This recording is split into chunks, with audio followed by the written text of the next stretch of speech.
Hi, I'm Jody Hand. Welcome to my class here at Skillshare. This class is called Watercolor Floral Autumn Wreaths and Bouquets. And in today's class, I'll be showing you how to paint several different floral elements in a fall theme, as well as some pumpkins, berries and fillers and leaves and branches that you can use to create a floral arrangement on a card as one of our class projects. And our second class project will be incorporating all of those elements into a floral wreath. We'll also be adding some fun fall sentiments so that you can hang these pictures up in your home for some fall decorating.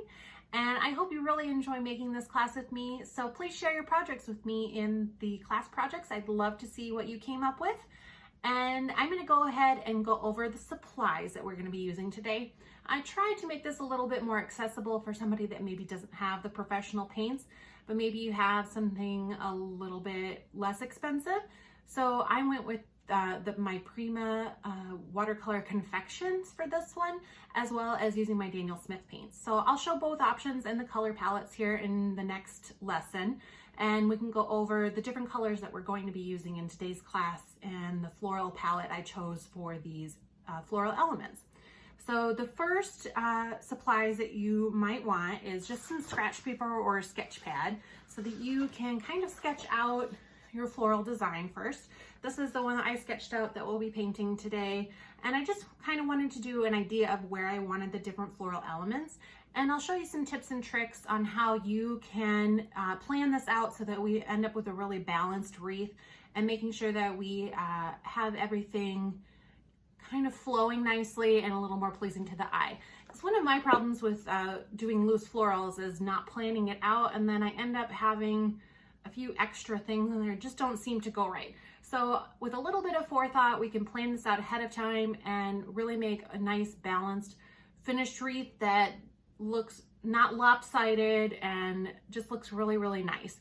So I'll show you a few little tips and tricks along the way in that class project for the floral wreath and how you can create a really nice looking floral wreath when we're doing it in a loose style. The other project we are doing is a card. So one of the supplies that you might want is a watercolor card. I'm using these Strathmore watercolor cards today. If you don't have that, you just take your piece of watercolor paper and fold it, or if you wanted to cut off a sheet of paper and attach it to the card front, that works too. I'm using Fluid 100 watercolor paper sheets. This is the 8x10 size. And I'll be using this for the wreath and also as my paper for doing the individual elements. But this one, it doesn't really necessarily need to use 100% cotton paper because we will not be painting the entire sheet.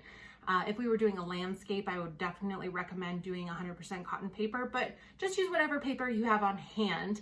It isn't really going to make too much of a difference for some of the elements, but you may see some slight difference if you're using alpha cellulose-based paper and how the water absorbs. So you'll see that with this card. This is alpha cellulose based, and it will absorb the water in a different way than the cotton paper. The other supplies that we are using is, I have my Daniel Smith watercolor paints, and in the next lesson, we'll go over the color palette for that. And then, as I mentioned before, these Prima Marketing watercolor confections, and the two sets I'm using are the Terrain and the Decadent Pies. And I'm using some colors from both of these just to get the palette. And these are nice convenience colors. We won't have to do much mixing, just one of the browns. We need a little bit darker brown, but we can use the colors in here to make that. Otherwise, all the colors I'm using in these palettes are just straight out of the pan and no mixing. So that is an option too if you are not super confident in your color mixing skills, but I will show you in the next lesson how we can mix to get these colors that we want. Some other finishing elements you might want is some brush pens. I have these Tombow dual brush pens. I have a black that I pulled out, and then I have the secondary palette set that has some really pretty colors that will match our designs. That if you wanted to add a sentiment onto your card or in the middle of your wreath, of course, if you don't want to use the brush pens, you can just use a small watercolor brush and do your lettering that way. I have provided for you in the class resources a PDF that has some different sentiments that you might want to use on your wreath or your card. So I have several of those. Make sure you download that PDF and you can print that off and trace those with a light pad or using your Sunny window. And I'll show you that little step when we get to the class project, so you'll be able to see how I do that. The brushes I'll be using today are some Princeton Neptune brushes. I'm using a round 4 and a round 8. You don't need to use the Neptune brushes, but any round brushes that you have, you'll want to use kind of a medium to large size for some of the florals, and then mainly I'll be using this round 4. And I like using this because it's kind of the medium size. It's not really small, it's not super big, but I can do a lot of the different floral elements and the fillers with this 4, and then some of the bigger flowers and the pumpkins will use the 8. I am going to be using a ceramic palette to mix my colors from my Daniel Smith palette. And then I also have a pencil just to sketch out a couple things on my wreath just to get the placement correct. But otherwise we'll be doing everything in a loose style. I'm not going to be drawing out the pumpkins or the flowers and filling them in. We're going to be doing everything in a loose style. So we'll be going directly onto the page with the brush without sketching out. Just going to mainly just mark a few little placement sketches on my wreath just so that I know where I want to put things, but I'm not going to draw everything out like I did here on my sketch. That's just my reference that I wanted to use. Some other supplies that you'll need, just general watercolor supplies, are water. You'll need 2 jars is what I like to use, one for cleaning my brush out and one to have clean water to dip into. And then you'll need some paper towels and maybe a dryer if you wanted to make sure you don't have any bleeding issues. But generally with this project, we'll be moving around the wreath and doing different sides so that we can avoid the wet areas and we don't have anything bleeding into each other. So I hope I didn't overwhelm you with all that information. This next lesson that we're going to, if you're following it in order, will be our color palette mixing. And then the other lessons, I've broken it out into the different elements. We have one that is just how to do pumpkins, and we'll do being orange pumpkins, a dark blue kind of indigo colored pumpkin, and then I'll show you how you can paint white pumpkins as well. And you can incorporate any of those colors, or you can make up your own as well and incorporate those into your projects. The next lesson after that is doing all the floral elements. So I'll be showing you how to do several different flowers that are in the fall color palette. We'll be doing one lesson on berries and filler elements. So I've got several different smaller little elements that we can add in there, like seed pods and berries and some wheat stalks, things like that that are very fall themed. And the next lesson before we get to the projects would then be doing the leaves and branches that we can add in. And then the last 2 parts of this class are the 2 class projects, which is our card and our wreath. So I hope you've made it this far into my intro and my supplies. And I really appreciate you taking my class today, and I really hope you enjoy it. I had a lot of fun putting this one together, and let's get started. Before we begin painting the different elements, I wanted to go over my palette that I decided to use for this class. Like I said in my intro, I made a color palette up using these Prima watercolor confections. Even though I'm generally using the Daniel Smith watercolors I just wanted to show you how you could use some of these convenience colors to do the same color palette if you don't have any professional watercolors to mix together. These are really good equivalents to what colors I'm using. This is the Terrain palette and the Decadent Pies palette. And first I'll do the Daniel Smith colors, which is what I'll be using, and then I'll show you a complementary or a very similar color choice that you could choose for the watercolor confections if you wanted to use those. So here I've laid out my different color palette. I've got burnt orange, mustard yellow, a deep navy or a dark blue, olive green, brown, a plum, and a peach color. And I'm going to go ahead and start with burnt orange. And for this one, I'm actually just using another convenience color that I have in my palette that I really love. It's called Quinacridone Deep Gold from Daniel Smith. And it is a really, really pretty burnt orange, deep golden yellow color, I guess. And it's really the perfect color for these pumpkins that I'm going to be doing today, and as well as some of the flowers. So you can kind of see here it's a really, really golden color. And if you don't have this kind of a convenience color in your palette, we can also mix together some colors like here, I'm going to show you here. We could take like our burnt sienna with a little bit of yellow ochre, because that burnt sienna has that really golden undertone. And you could mix a little bit of yellow ochre with that to also achieve that really golden color that we're looking for. So I'm just mixing that burnt sienna with a little bit of the yellow ochre together. and that'll give me that really golden color that I'm desiring.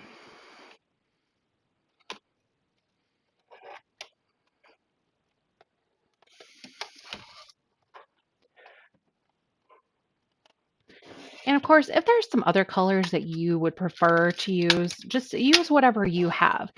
This is just my chosen color palette, and I just wanted to show you how I mix some of these colors up.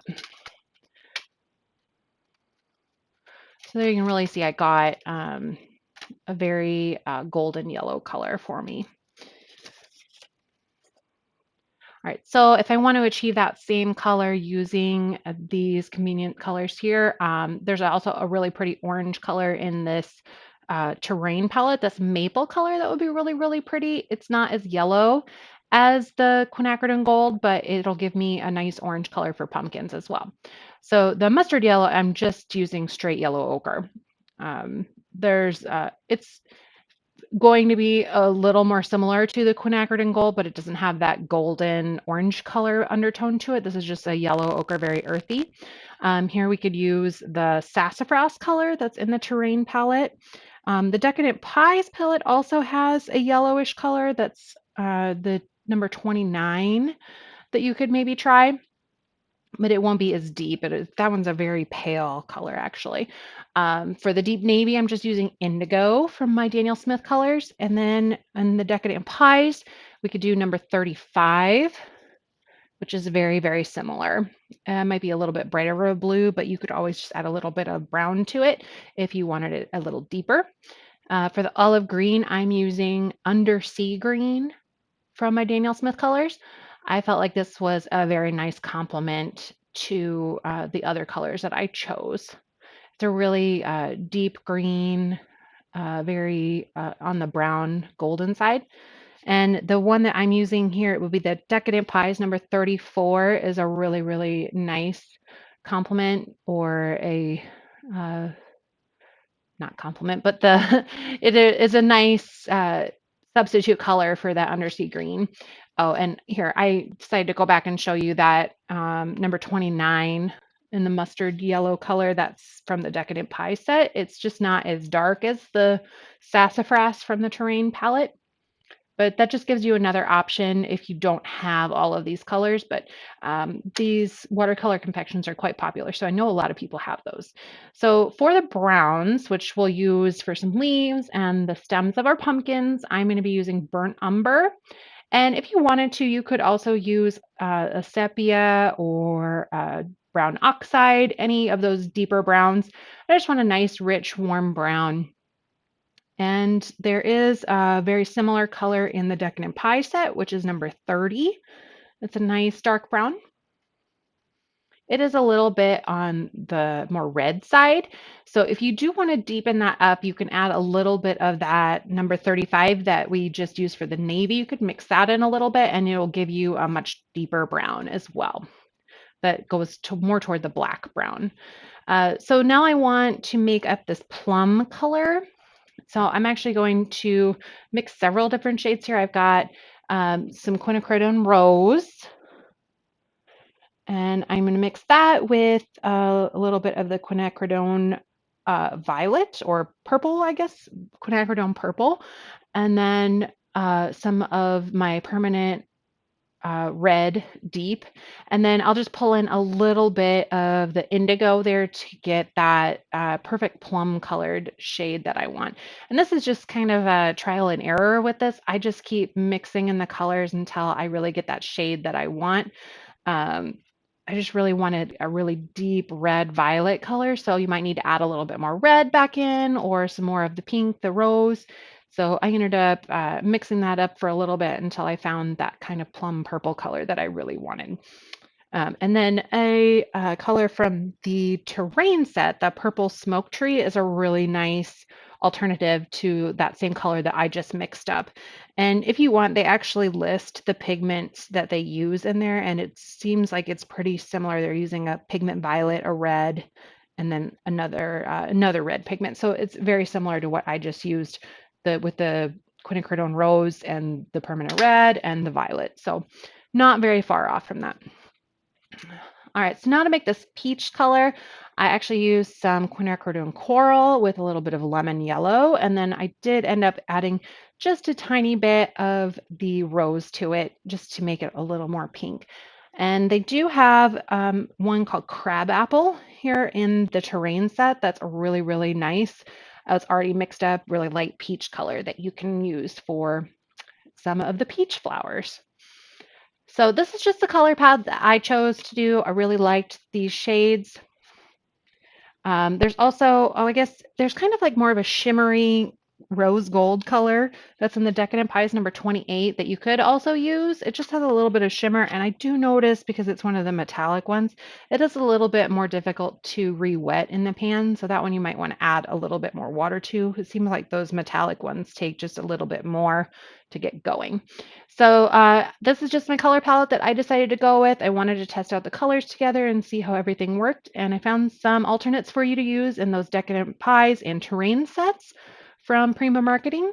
Go ahead and test yours out, and we will move on to creating pumpkins next. All right, for this first lesson, I'll be showing you how to paint these pumpkins in a loose style. And basically what we're going to do is first paint the stem and this little trunk of the stem. And to do these in a loose style without drawing them out first, we're going to use it as our guide to then paint these an oval, and then we'll do the outside segments and then show the back part. So we can do these in this orange color, indigo, and then we'll show you how to do a white pumpkin, which would actually be just a really light gray.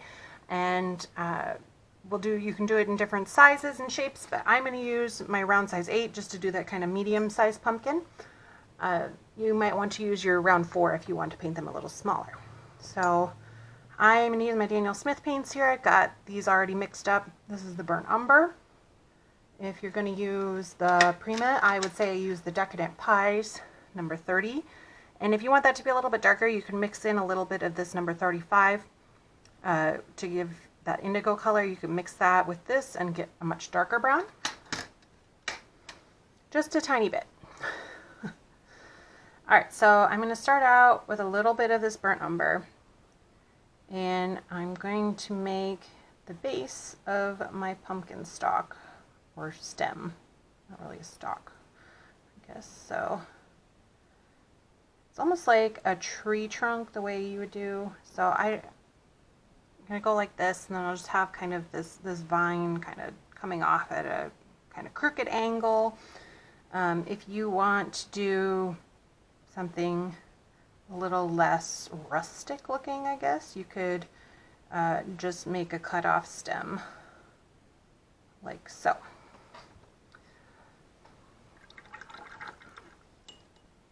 Alright, so for the colors of the pumpkins, I am generally going to do this quinacridone gold color. It's kind of a burnt orange color. You could also use in the terrain set, this maple is a perfect color for that. It's not quite the quinacridone gold, but it is a little more orangey, obviously, but it's a really pretty color for a pumpkin. You could try that, and if you didn't like that, you could mix it with that the sassafras in here, or one of the golden colors from the Decadent Pies to make yourself a nice little yellow-orange color. Just really mix it up and practice finding colors that you really like. I'm going to go ahead and just make a couple more stems here on my page, just so that these are plenty dry by the time I go ahead and paint my pumpkins in. So I'll do 2 orange ones, one that's the indigo color, and then we'll do 1 white pumpkin. And so we're just practicing making these pumpkins, and then we'll add them into our wreaths, or onto your bouquet for your card if you decide to do that project. All right.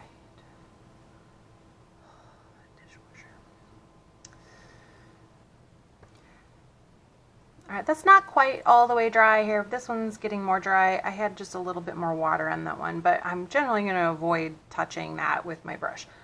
So like I said, I'm going to do this quinacridone gold. It's a really pretty kind of burnt orange color if you have it pretty concentrated.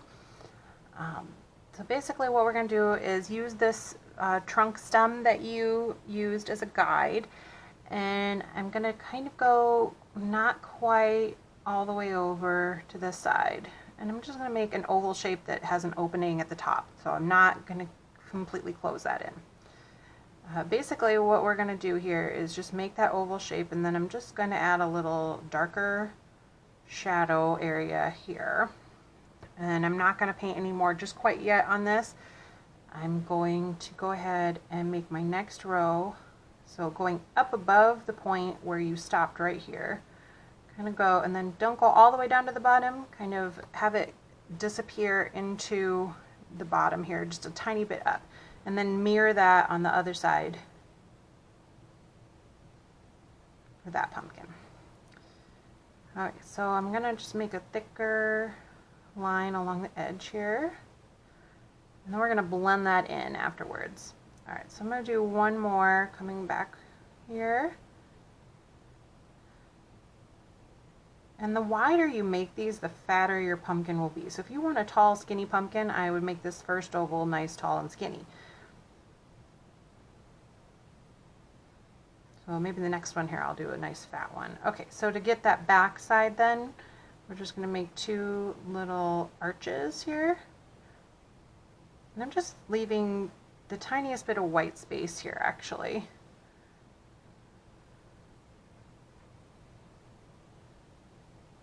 Just so that I don't lose my segments and I don't end up with just a big orange circle.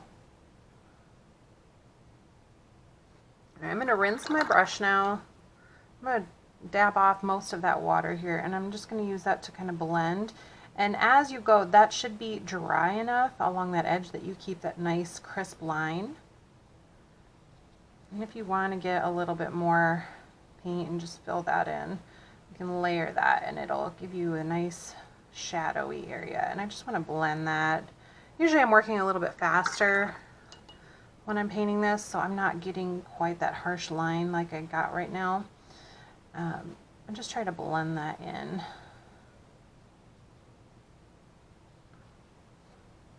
I'll go back over that a little bit more. All right, for the next one here, I'll go a little bit faster and that won't dry quite so quickly. I don't want that to get that funky line right here like this, but I was trying to go a little slower to show you. And I ended up getting a little bit too crisp of a line in there.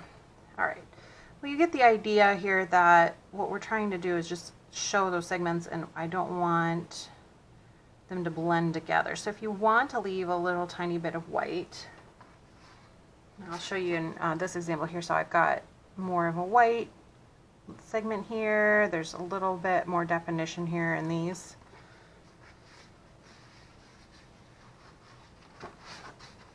And in here I've left just tiny bits of white between the segments. Okay, we'll do one more here in the orange, and this time I'm just going to go ahead and paint it a little more quickly so I don't end up with these lines. I'll show you, try to do a little bit fatter of one here. And this one.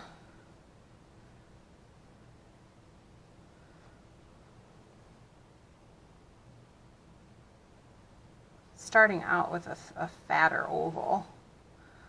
And I don't need to necessarily do another row here. I could just make this 3 segments on the front. If you want to do more of like a Cinderella style pumpkin, you could make it really short and fat.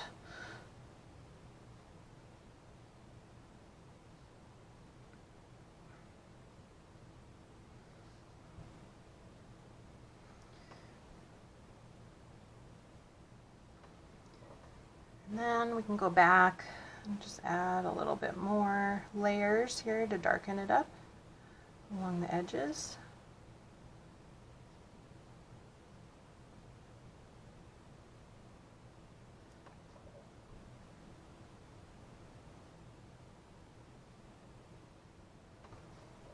That one turned out really cute.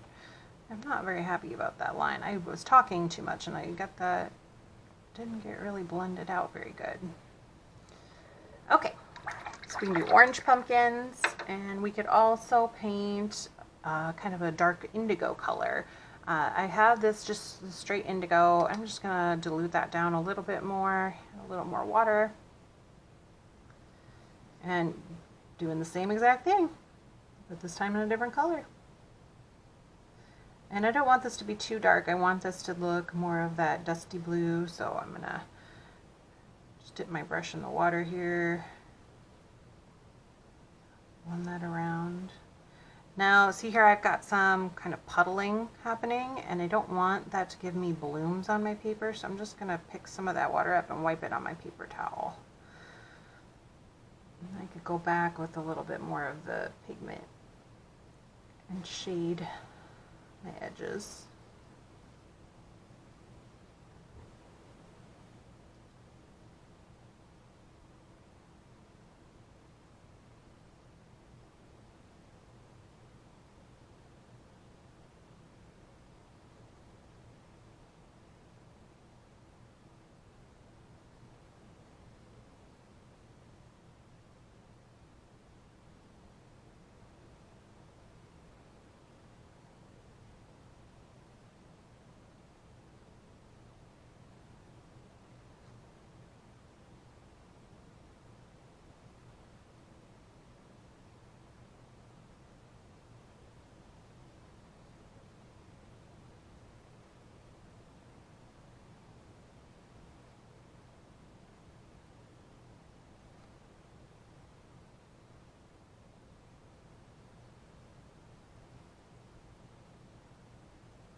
I'm just gonna dry my brush off here a little bit and just kind of blend that. So a nice light center and then the dark defined edges there.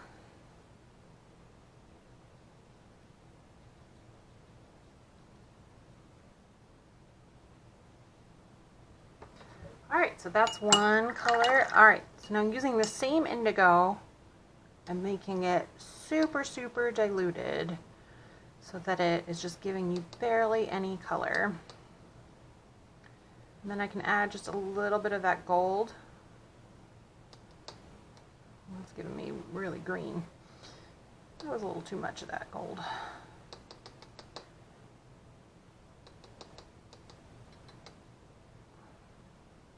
Alright, so I've got quite a bit of water with there, so it's very, very pale. And this we can make a little white pumpkin with. And if you wanted it to be more on the yellow creamy side, you could add the yellow ochre to it. You could just do any really, really pale color, but you just want to look for the shadowy area mostly. So for this one, I'm mainly going to do a lot of blending here.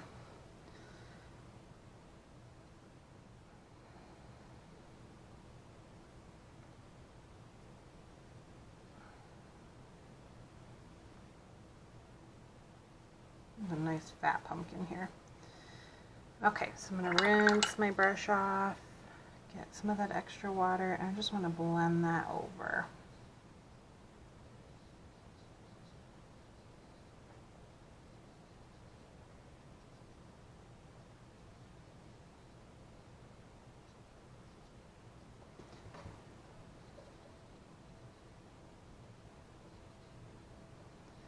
Alright, I let that dry a little too quickly. You want to do your blending as fast as possible so that you don't end up with those harsh lines in the center. But there is the white coloring on the pumpkin. That's just a different shape here. I made a really wide oval to begin with, and then I made extra layers going out, so it's a nice fat short pumpkin. If you wanted to do more of a skinny pumpkin, start out with a really thin. This one's just not going to have a stem for a second.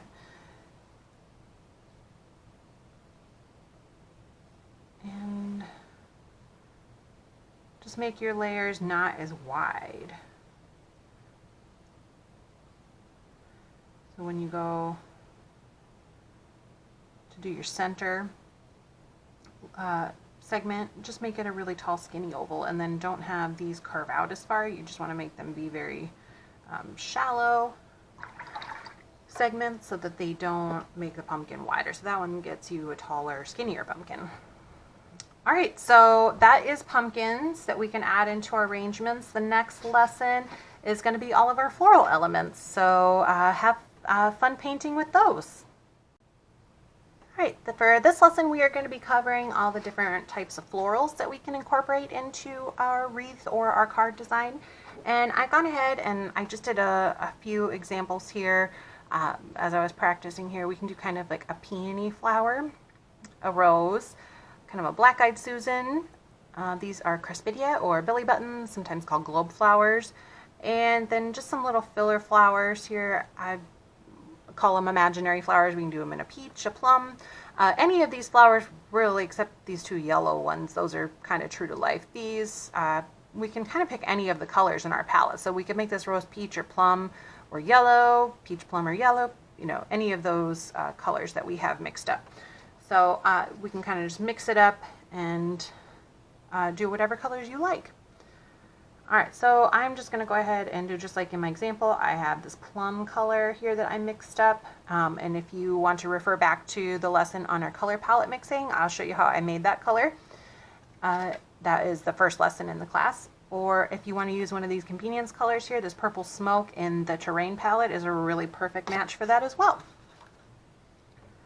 Alright, so getting some of that plum color, first that I'm going to do is using my round 8. I'm going to make a stroke going upward and do another one right next to it, so I get kind of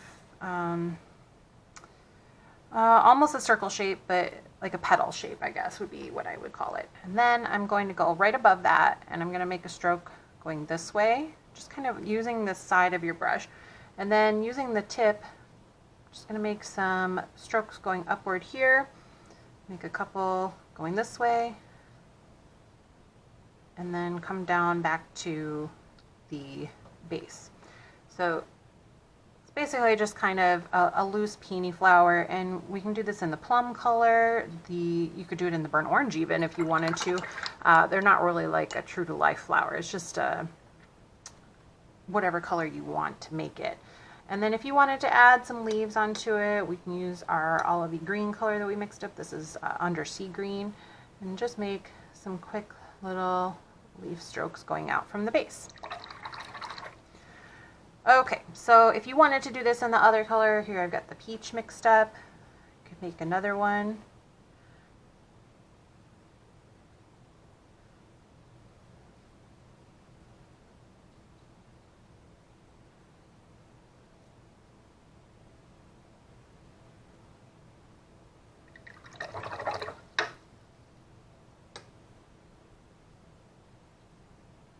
All right, so there is some color options you could do for those different flowers. Then we can do a rose. So I'm still using my round 8 for all of these. So we're going to start out by just making some little C shapes with the very fine point of your brush. And then as we go outward, you want to kind of make your C shapes crisscross or not crisscross, the word I'm looking for is to overlap. Thank you brain. Overlap the previous layers. So get bigger as you go out and just kind of overlap your C's. And then as you get out to the edge, then just go back to your fine point and just make some little lines like that. That was a little slow, so here I'll go back and I'll make it one with my plum.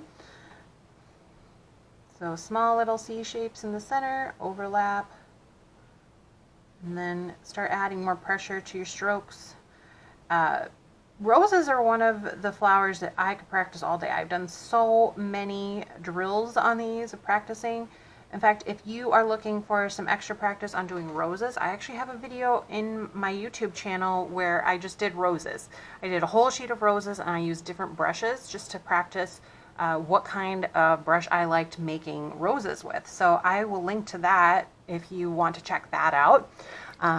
It's really great for practicing and just finding out of all your different brushes, what brushes you like to use to make your flowers. I think it's something, if you tend to just use the same brush for everything, maybe you have some brushes in your collection that you never thought would be really good for making certain florals. But I really like these Princeton Neptune brushes, especially for florals, because they're nice and soft, they have a nice point, and they hold a lot of water. So I really particularly like these for doing flowers with.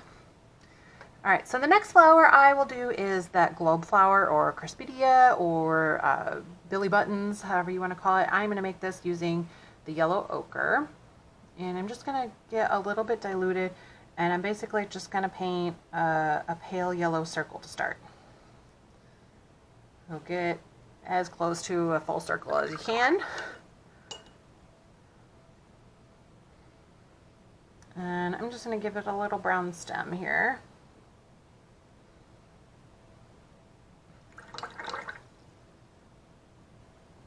And I'm going to come back over to this one after that dries, and I'll add another layer just to give it a little more texture. So we'll go back to our burnt umber here, or the brown, dark brown, whatever you wanted to use. And I'm going to make kind of a gumdrop shape.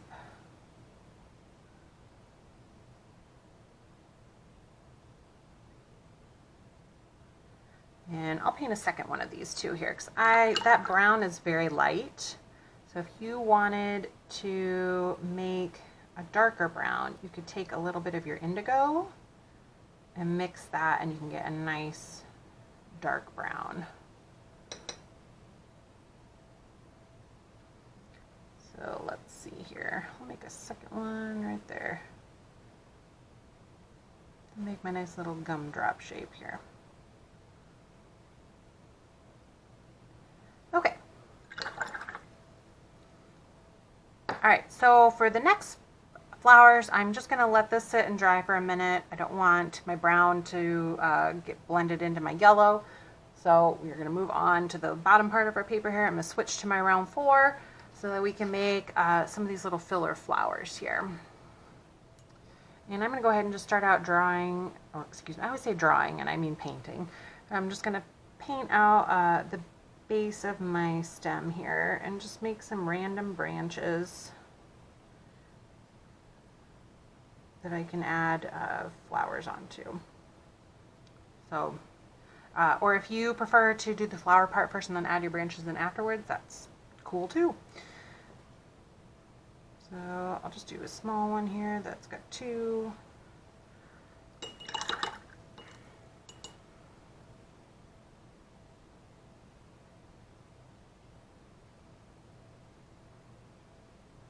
Okay. All right, that is probably pretty dry. So I'm going to use the peach color for this one. And it's almost like this flower up here, except I'm just not doing a lot of the extra layers. So I'm basically just making a side stroke and then having a small little bit come off the side. You can make some of them a little bigger. And you can do some that are like little buds almost. And then we could add some along the middle of the stem here too. They're kind of from behind.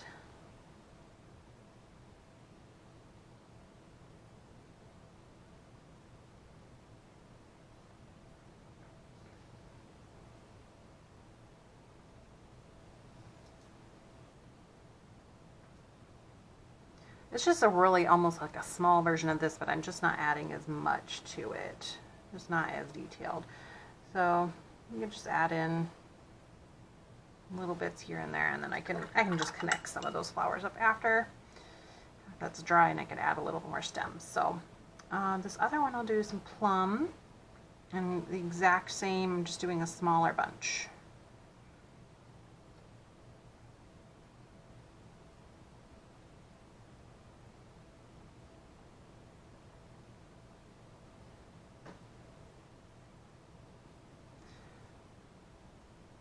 These are nice little flowers to fill in along the edges, or if you have some empty spaces you need to tuck in a couple little extra things, they're really good for that too.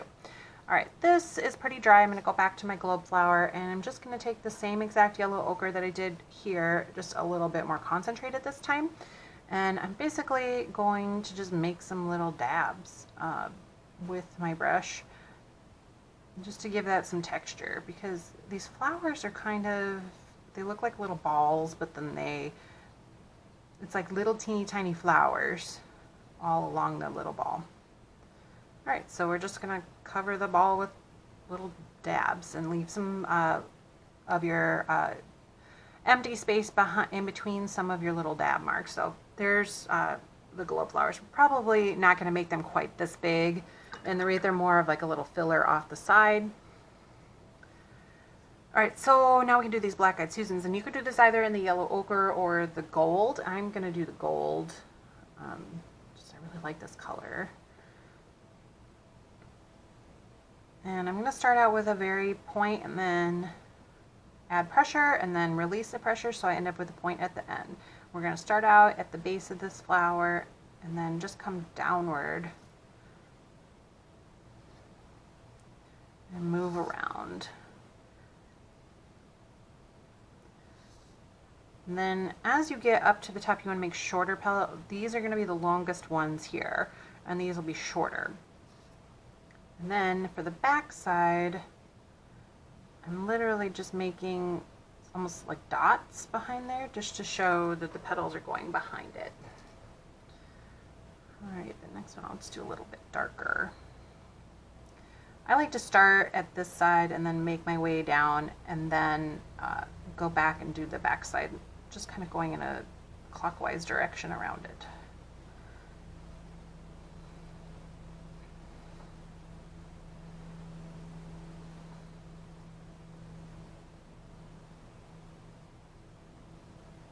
Okay, so there's kind of like our black-eyed Susan flower. And if you end up with the, like right there, I had a lot of water on the end there, so it all kind of just pooled. I'm getting it again here. Just kind of blend that up so you don't end up with like a two-toned petal if you don't like that. Okay.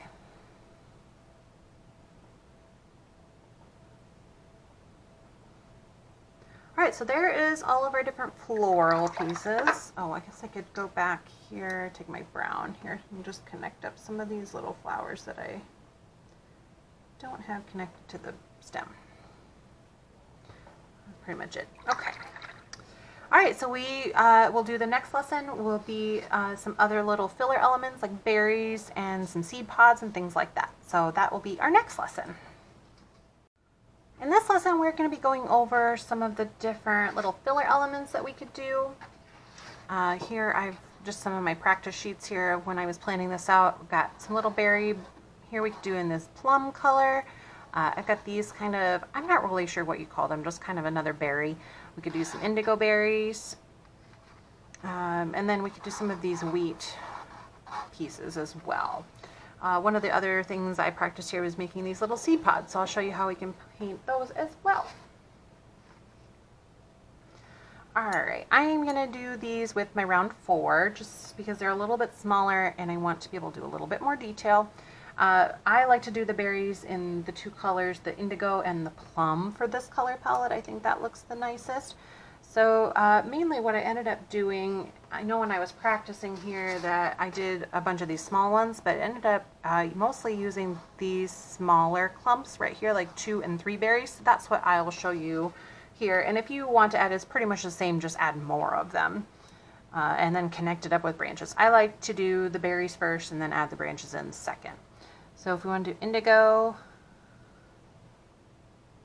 I'm basically making a circle and then I'm picking a point at which I want my light to be my source. So I'm going to pick this top left corner and I'm going to make that be my light point on my berries. So they're going to have a small little white area left.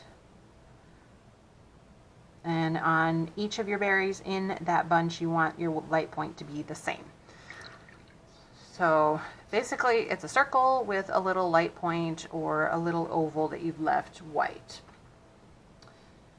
And we can do these also in our plum color, would look really pretty.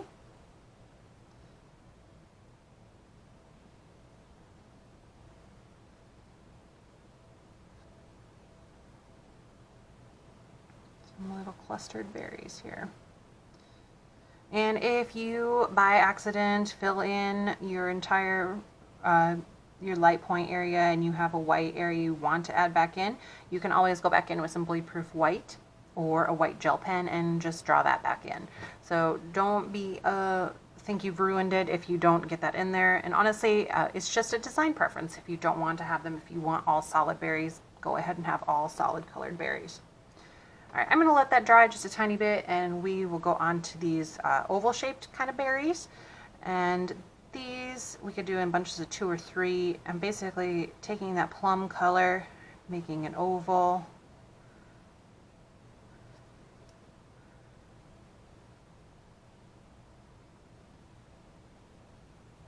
And then when that dries, we'll add just a little kind of tip on it using the indigo. All right, so I'm going to go back. I'm just going to use my green color. I've got my undersea green here for these. And I'm just going to connect these together with some little branches. And then I can add a thin little leaf there too. So here we could just add these together and just have some little berries. And then the same goes for these. So just connect them together and give them a thin little leaf.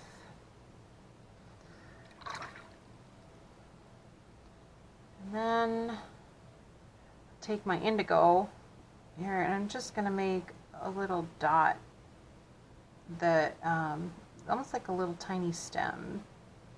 I'm just going to make those, it's like a dot, but it extends down kind of like the stem of our pumpkins, but just very small. So just a little extra detail on there.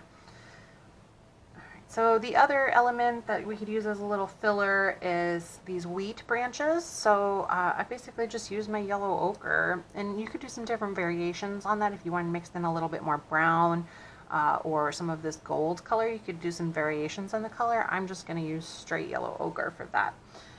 And we could do a couple little lines just kind of crisscrossing each other. And then I'm just going to go along the top edge and I'm just going to dab along one side of it like so. Make some little kind of like wheatgrass. Another option for that would be to make your line and then coming up word from the center of the stalk here, and we can make, so that's kind of like the wheat up closer. I'm just making very, very, very light pressure, just coming outward from that. And then another element, if you are wanting as a focal point of your wreath instead of a pumpkin, perhaps, maybe you want to do just a bunch of wheat. Basically what I'm doing is just making lots of lines coming together, and I want it to be tighter in the center and then it's kind of coming at a funnel. I'm just going to make a lot of lines and then have them coming up at various heights.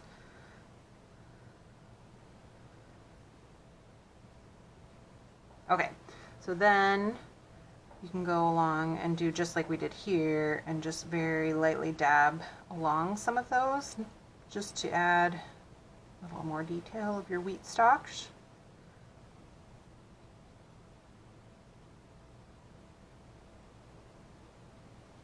I'll just kind of fill in there. All right, and then if you wanted to tie that together, maybe you could use a little bit of the gold or the brown, and we can just make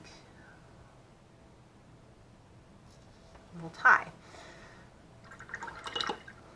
All right, so that is just an alternative that you could maybe use instead of a pumpkin. If you wanted to have a wheat stalk in the center, or instead of a pumpkin, that's an option too. All right, so the last little element I had added was these funky little seed pods. So I like to use that really dark brown that I mixed up, which would be adding the burnt umber with a little bit of the indigo, or if you have a sepia color, that would be really good. Like we talked about in our color mixing, if you want to mix those two together, the 35 and the 30 in the Decadent Pie set, that would give you a really dark brown as well. So these little funny seed pods, I'm making the stem, and then right above where that is, I'm just making an open oval and then having it come down in a little cup shape, fill that part in, and then with the tip of your brush make some little dots inside that oval. And then you can make some smaller ones. Maybe you don't have as much detail in.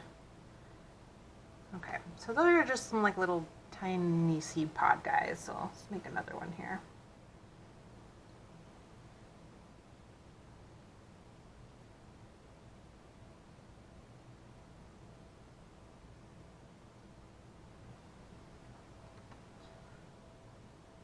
I'm going to make one in a little bit of a lighter brown as well here.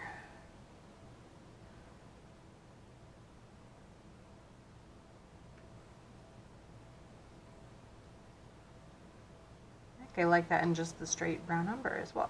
Okay, so there you have a couple different options for just some little filler elements.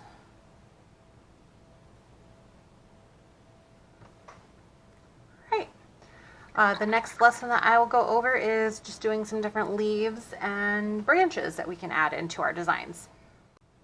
All right, the last lesson before we move on to our class projects will be the different leaves that we can add in and branches. And I did mostly just kind of brown and indigo and the green for my leaves here, just to kind of do some nice contrast and make it a little bit different. So many of the little elements that we can do are just a simple leaf. So I started out with very light pressure using the tip and then press down and lift just to make a very, very simple leaf shape. And we can do those in brown, green, indigo, any of those three colors. It would be really pretty. Some of the different leaf branches we could add in would be the same method, but I'm just adding them onto a stem. Oops.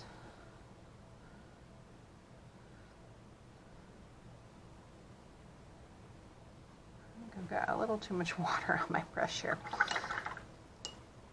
All right, I'm going to switch over to my round 4 here because a lot of this is actually going to be a little bit smaller. Get a little more brown here. Burnt umber. All right, so I'm just going to add in some little leaves.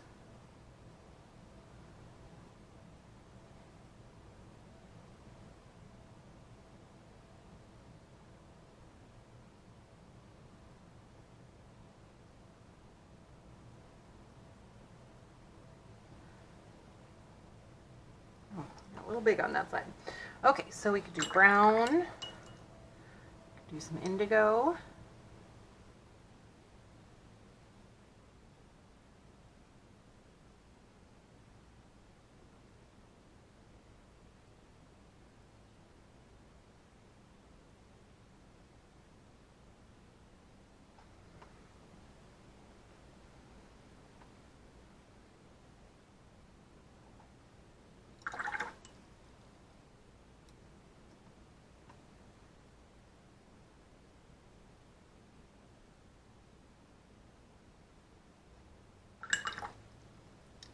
We could do our green as well. A really pretty olivey green would be a nice complement to our color palette that we chose.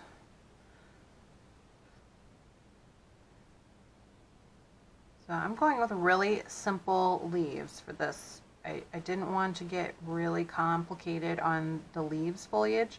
I know that we could do maple leaves or other fall leaves, but I really wanted the focus on this to be the florals. Okay, so there's just some simple leaves that we can add in just to kind of fill in around our flowers. Like I said, the main focus of our details here is going to be the pumpkins and the flowers. And leaves are just kind of an extra little element to add in. All right, the next lesson is actually our class projects. So you have 2 class projects to choose from, and we have a card and a floral wreath. So have fun painting those.